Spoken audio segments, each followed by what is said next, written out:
Muy buenas tardes. El mundo vuelve a entrar en una de esas jornadas en la que varios conflictos parecen avanzar hacia el mismo tiempo, hacia un punto cada vez más peligroso. Estados Unidos acaba de endurecer todavía más su presión económica contra Irán, mientras el estratégico estrecho de Hormuz continúa prácticamente paralizado y los mercados vuelven a reaccionar ante el temor de una crisis energética mundial. En Europa, Rusia lanzó una de las mayores oleadas de misiles y drones contra Kiev en las últimas semanas, dejando muertos, heridos y graves daños en zonas civiles, mientras Ucrania responde golpeando instalaciones energéticas dentro de territorio ruso. Y en Oriente Medio acaba de aparecer una nueva amenaza. Israel atacó una base aérea siria por temor a que Turquía pudiera establecer allí una presencia militar, provocando una fuerte reacción de Ankara y elevación de riesgo de un enfrentamiento entre dos países que además tienen vínculos estratégicos con Occidente. Mientras tanto, los nuevos ataques en Gaza amenazan con hacer fracasar los esfuerzos diplomáticos para mantener el alto el fuego. 5 focos de tensión que están ocurriendo prácticamente al mismo tiempo y que podrían tener consecuencias mucho más allá de sus fronteras. Comenzamos con la situación que este momento tiene una de las mayores capacidades para afectar directamente a la economía mundial. El enfrentamiento entre Estados Unidos e Irán y la crisis alrededor del estrecho de Hormuz. La tensión entre Washington y Teherán continúa aumentando mientras las negociaciones para intentar poner fin al conflicto permanecen estancadas. Durante el 19 y el 20 de agosto, Estados Unidos elevó todavía más el tono contra Irán. El presidente Donald Trump anunció una nueva estrategia de presión económica y advirtió que cualquier país que proporcione una vía de supervivencia económica a Teherán podría enfrentarse también a consecuencias.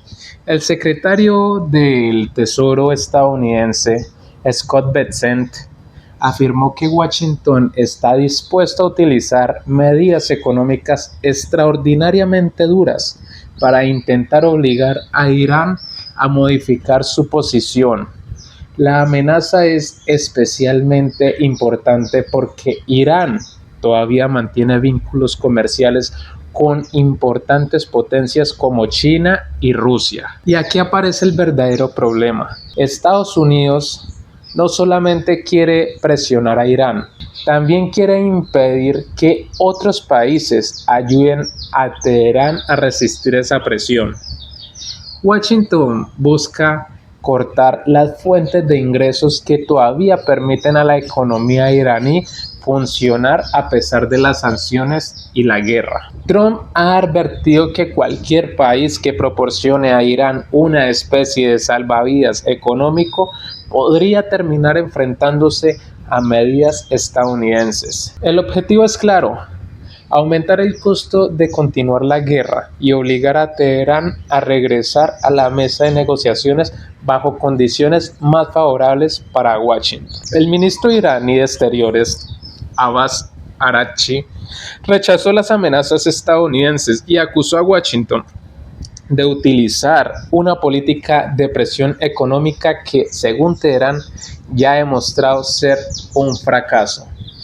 Y mientras ambos gobiernos intercambian amenazas, existe un lugar que concentra prácticamente toda la preocupación internacional: el estrecho de Hormuz. Este pequeño paso marítimo tiene una importancia gigantesca. El estrecho conecta el Golfo Pérsico con el Golfo de Omán y el Océano Índico.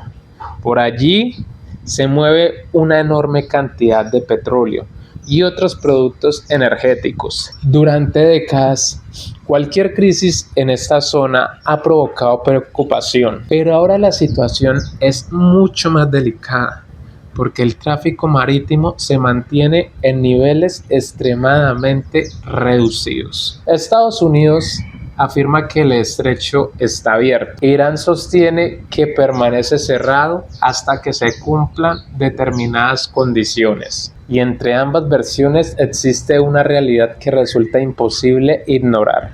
El tránsito comercial continúa muy limitado. Los datos del transporte marítimo muestran que muchas embarcaciones siguen evitando la ruta. Algunas permanecen esperando, otras buscan alternativas y las compañías navieras tienen que evaluar constantemente el riesgo de atravesar una zona donde existe una confrontación militar activa. Eso tiene consecuencias inmediatas. Cuando las compañías consideran que una ruta marítima es peligrosa, aumentan los costos de seguro. Cuando aumentan los seguros, aumenta el costo de transporte. Cuando aumenta el transporte, aumenta el costo final de los productos. Y cuando la energía se vuelve más cara, prácticamente todos los sectores de la economía terminan sintiendo el impacto. Por eso, la crisis de Hormuz no es únicamente una noticia militar, también es una noticia económica. El petróleo Brent llegó el 19 de agosto a niveles que no se veían desde hacía 4 semanas. Reuters informó que el Brent cerró alrededor de los $91 por barril, impulsado por la preocupación de inversionistas ante la tensión en Oriente Medio y la lentitud del tráfico marítimo por el estrecho. Y eso ocurrió antes de que Estados Unidos anunciara nuevas amenazas económicas contra los países que continúen ayudando a Irán. Es decir, el mercado ya estaba preocupado y ahora tiene un nuevo motivo para estarlo. Porque si las sanciones aumentan y la respuesta iraní consiste en mantener cerrado o limitado el tránsito por Hormuz, la presión sobre el mercado energético podría aumentar. La pregunta que se hacen muchos analistas no es solamente cuánto petróleo existe. La pregunta es cuánto petróleo puede salir de la región y llegar de manera segura a los compradores. Y esa diferencia es fundamental. Puede existir suficiente petróleo en los campos petroleros, pero si los barcos no pueden transportarlo, el mercado puede experimentar escasez.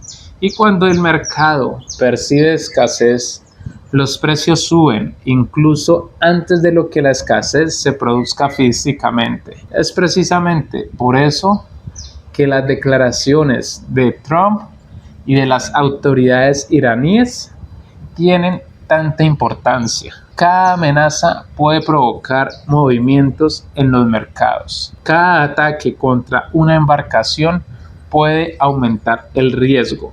Cada día con tráfico reducido puede aumentar la incertidumbre.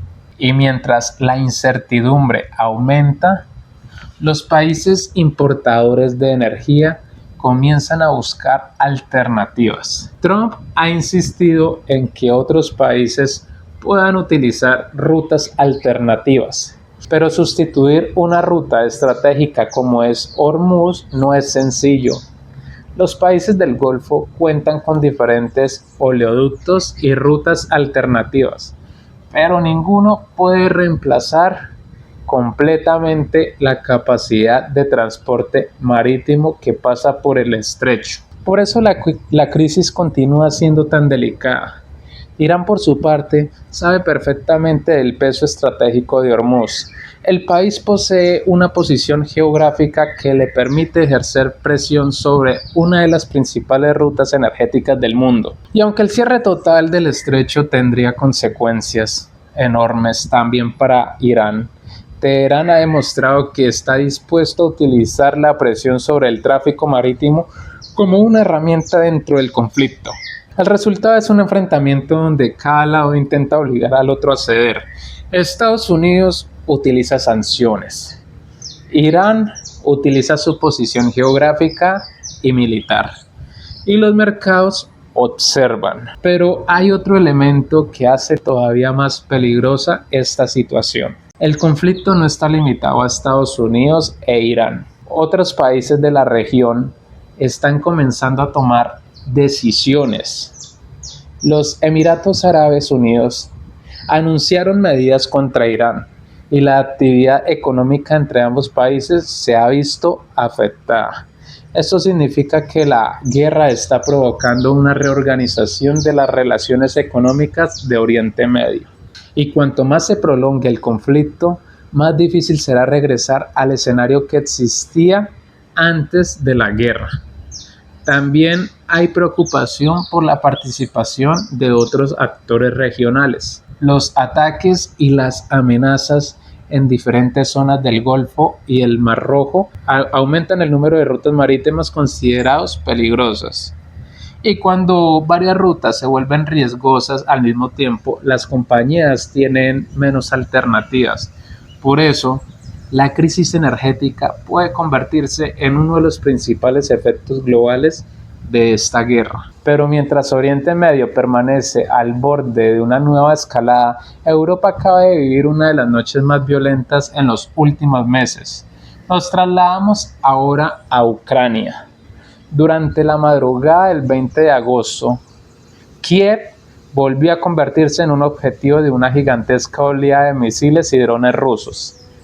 Las explosiones comenzaron durante la noche y continuaron durante horas. Los habitantes de la capital tuvieron que refugiarse en estaciones de metro mientras que las defensas aéreas intentaban interceptar los proyectiles. Las autoridades ucranianas reportaron inicialmente una cifra menor de víctimas, pero con el paso de las horas el número de muertos aumentó. Los reportes más recientes sitúan las víctimas mortales en al menos 16 personas, mientras que alrededor de 40 resultaron heridas. El ataque alcanzó diferentes zonas de Kiev y la región circundante. Edificios residenciales fueron dañados. También resultaron afectados una escuela, instalaciones médicas y un centro hospitalario infantil. La magnitud de la ofensiva hizo que las autoridades ucranianas lo calificaran como uno de los ataques aéreos más intensos contra la capital desde el comienzo de la invasión a gran escala.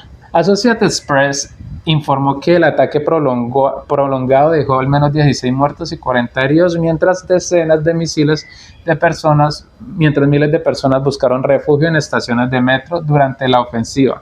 La escena posterior al bombardeo volvió a mostrar el lado más devastador de la guerra. Personas caminando entre edificios destruidos, vehículos afectados por las explosiones, equipos de emergencia buscando sobrevivientes, familias tratando de averiguar dónde se encontraban sus seres queridos, y una ciudad acostumbrada a los ataques que vuelve a enfrentarse al sonido de los misiles. La Fuerza Aérea Ucraniana aseguró de haber interceptado una gran cantidad de drones y misiles. Sin embargo, algunos proyectiles lograron superar las defensas. Y precisamente aquí aparece uno de los mayores problemas para Ucrania. Ucrania posee sistemas capaces de interceptar algunos de estos proyectiles, especialmente los Patriot, pero necesita suficientes interceptores. Hasta ahora, los países europeos han intentado evitar una confrontación directa con Rusia, pero la línea de riesgo sigue existiendo. Durante la noche del 18 al 19 de agosto, drones ucranianos alcanzaron el complejo de refinación de Ufa en Bashkortostan, situado aproximadamente a 1.200 kilómetros de la frontera internacional. El ataque afectó instalaciones relacionadas con la producción de combustibles. El hecho es importante porque muestra hasta dónde pueden llegar los drones ucranianos. Ya no se trata únicamente de atacar posiciones militares cercanas al frente. Kiev está intentando golpear instalaciones energéticas situadas profundamente dentro de Rusia. La lógica es estratégica. Si Ucrania consigue reducir la capacidad rusa para producir combustible, puede afectar la logística militar y también la economía. Y aquí llegamos al siguiente problema. Rusia está comenzando a experimentar una crisis de combustible. Para un país que durante décadas ha sido uno de los grandes exportadores energéticos del planeta, la situación resulta especialmente llamativa. Las autoridades rusas han reconocido que están importando combustible. Un cargamento de aproximadamente 68.000 toneladas de gasolina procedente de India llegó recientemente a un puerto ruso del Ártico, mientras Moscú busca suministros adicionales de Bielorrusia y de Kazajistán. El gobierno también ha impuesto restricciones a las exportaciones para proteger el mercado interno. Pero la situación no termina allí. Durante los últimos días han reaparecido largas filas en estaciones de servicio. Conductores en Moscú y otras regiones han tenido que esperar durante horas para conseguir gasolina. Reuters informó el 20 de agosto que las colas volvieron a aparecer en estaciones de servicio de Moscú y sus alrededores, aumentando la presión sobre la economía rusa. Y esto tiene una enorme importancia política, porque mientras la guerra ocurre en Ucrania, el gobierno ruso ha intentado durante años mantener una cierta normalidad dentro de las principales ciudades. Pero cuando una persona común tiene que hacer fila durante horas para conseguir gasolina, el conflicto deja de ser una noticia que ocurre de lejos. Se convierte en un problema cotidiano.